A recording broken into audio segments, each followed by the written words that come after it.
In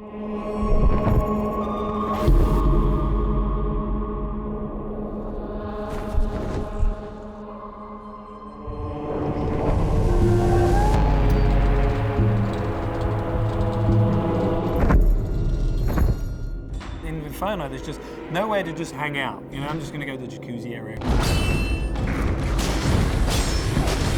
Anger is all about just intense violence and rage. Everything in the world is against you. Cutting limbs off, heads are coming off. Boom, boom, boom. Anger is definitely a level that Dante can sort of unleash his fury in.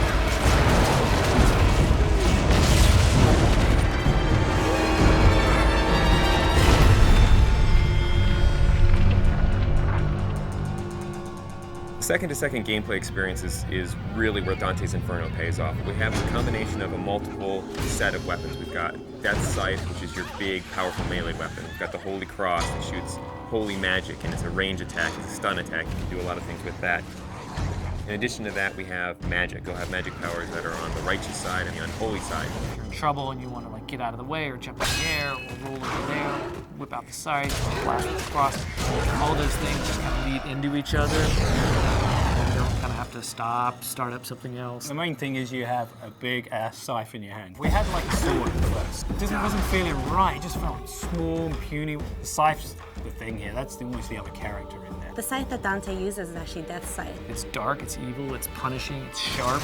There's actually a lot of different modes it could go in. It could kind of have this sort of straight spear-like mode. It also has what we call sort of the collapse mode, where it's more like a scythe that's just on his wrist. At the beginning, we're all trying to find different things. We actually bought a scythe, you know, farmers, monthly or whatever. So we bought this scythe. As soon as we got the scythe, it's got the little handles like, no, this ain't gonna work. Sometimes you'll come into work and like you'll go to the kitchen and get coffee and there's just like some guy over there like with a broomstick and looking at himself in the mirror like doing this or going. So not only punishing everyone with that scythe, the other part of the combat is you've got a cross as well. The cross primarily is about stunning, pushing back, holding off enemies to buy yourself time. You know, it never really touches anyone physically. It's more about the power that they get from it. It's a little bit more about crowd control. I kind of liken it to sort of like the Force in Star Wars. It's really used as a great way to either set up a combo or a way to hold them in place while you then beat the shit out of them with the scythe. We really leave it open to the player whether they want to go sort of all in on the holy powers, whether they want to go all in on the scythe powers, or do a mix of both. There's kind of a reason that Dante's got these two weapons, kind of yin and yang. You know, they're dualistic, and that plays out in not just the combat, but in the story as well. That's the whole personality of Dante's Inferno.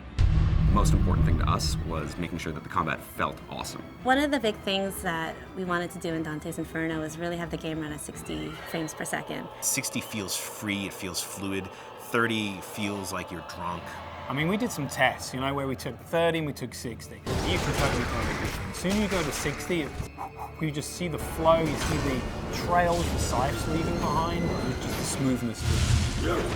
It's a visual and a tactile thing. It's how it feels, but 60 frames a second is pretty good. Especially with all the great effects we got going on in the game now. Sassy. By the time you get to anger, you're kicking some ass, but don't get too comfortable, because pretty soon the shit's really gonna go down. Going to anger, which is really combat focused, and you're really gonna test your skills in that arena. Then you're gonna go into heresy, which I think will make you think about certain things that you may not normally think about in a video game. Dante starts to go wild.